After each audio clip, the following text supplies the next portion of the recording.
समस्तीपुर नगर निगम क्षेत्र में भाकपा माले एवं ट्रेड यूनियन एक्ट 2 के कामकाज को व्यवस्थित करने को लेकर शुक्रवार को शहर के मालगोदाम चौक स्थित जिला कार्यालय में संबंधित जिला कमेटी सदस्यों की बैठक हुई।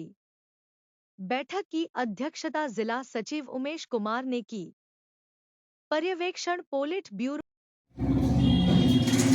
समस्तीपुर में भाकपा माले का तेजी से विस्तार हो रहा है। समस्तीपुर नगर निगम बना है। 16 पंचायतों को नगर निगम में मिला दिया गया है, लेकिन नगर निगम क्षेत्र में नागरिकों की जो सुविधा है वो नगण्य है। रोड, नाला, पानी, बिजली हर जगह पर एक अव्यवस्था की स्थिति है। तो इसको लेकर के एक व्यापक चर्चा यहाँ हुई है और शहरी क्षेत्र में भाकपा माले को मजबूत करने को लेकर के नगर सम्मेलन किया जाएगा और शहरी गरीबों के मुद्दे को लेकर के एक बड़ा आंदोलन होगा। इस सवाल को भी इस बार विधानसभा में उठाया जाएगा कि पंचायतों को, गरीब इलाके को जो नगर निगम में जोड़ा गया है, तो शहरी क्षेत्र में भी बास आवास योजना को लागू किया जाए, पीपी एक्ट के कानून को लागू किया जाए, बंदोबस्ती के कानून को लागू किया जाए, प्रधानमंत्री आवास योजना को भी बड़े स्तर पर लागू किया जाए, मनरेगा योजना को लागू किया जाए। इन सारे प्रश्नों को लेकर के एक बड़ा आंदोलन करने की योजना यहाँ से बनाई गई है और इन बातों को विधानसभा के सामने भी मजबूती से उठाया जाएगा। अभी बिहार में जो नीतीश सरकार है, मैं मानता हूँ कि ये वेंटिलेटर पर ये सरकार चली गई है। इस सरकार के आगे क्या हो रहा है, पीछे क्या हो रहा है, दाएं क्या हो रहा है, बाएं क्या हो रहा है, इससे इनको कोई मतलब नहीं है। अब प्रधानमंत्री को गोर छूने वाले सीएम बन गए हैं। जहां देखते हैं प्रधानमंत्री के पैर पर लुढ़क जाते हैं और जनता गरीबी से त्रस्त है। यहाँ भारी बिजली को लेकर के ये जो स्मार्ट मीटर योजना है, गाँव में काफ़ी लोगों में आक्रोश है।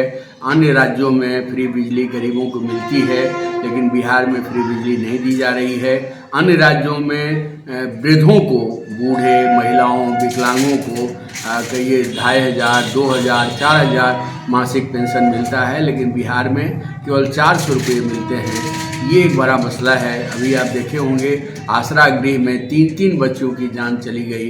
दर्जनों लड़कियां ये जो विषाक्त भोजन खाने से अस्पताल में भर्ती हुई थी, कोई देखने वाला नहीं था। सरकार ऐसी चीज़ है जहाँ के कल्याण विभाग के मंत्री कहते हैं कि अफसरशाही इतना बढ़ चढ़ के बोल रहा है कि हमको पटना छोड़ना पड़ रहा है, क्योंकि कोई फाइल ही हमारे पास नहीं भेजा जा रहा है। तो विभाग की अराजकता का शिकार वो गरीब महिलाएं हो रही हैं, बच्चियां हो रही हैं। बलात्कार की घटना बढ़ रही है, महिला हिंसा की घटना बढ़ रही है और बड़े पैमाने पर पूरे बिहार में अपराध का ग्राफ बढ़ा है। लूट तो बड़े पैमाने पर हुए हैं। तो इन सारे प्रश्नों को लेकर के बिहार में एक भाकपा माले की ओर से एक बड़ा अभियान चला है और आने वाले दिनों में हमारा जो हक दो वादा निभाओ आंदोलन चला, हमारी एक बड़ी बड़ी पदयात्राएं पूरे बिहार में संगठित हुई।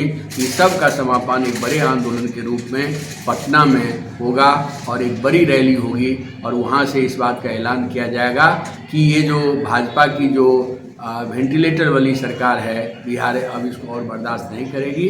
रोजगार के प्रश्न पर, शिक्षा के प्रश्न पर, बास आवास के प्रश्न पर, पेंशन के प्रश्न पर, जीविका दीदियों को मानदेय मिले इस प्रश्न पर, आशा आंगनबाड़ी रसोइया को एक सम्मानजनक मासिक मानदेय मिले इस सवाल पर, तमाम बेरोजगारों को रोजगार मिले, नहीं तो बेरोजगारी भत्ता मिले, इन प्रश्नों पर सारे चीनी मिल बंद हैं, सारा पेपर मिल बंद है, जूट मिल बंद है, यहाँ तक कि जो भी बिहार में सूता उद्योग था वो भी सब कुछ चौपट है। इन सारे प्रश्नों को लेकर के एक बड़ा अभियान माले की ओर से संपूर्ण बिहार में चला है। इस अभियान को गति देने के लिए फिर 19 तारीख को पटना में बैठक हो रही है और वहाँ से विधानसभा के भीतर में भी इन बातों को मजबूती से कैसे उठाया जाएगा और राज्य में इस अभियान को और आगे कैसे तेज किया जाएगा, उसकी कार्य योजना बनेगी और मार्च में भाकपा माले की ऐतिहासिक रैली पटना में होगी। ये नाम पर धीरेन्द्र झा, भाकपा माले पॉलिट ब्यूरो के सदस्य।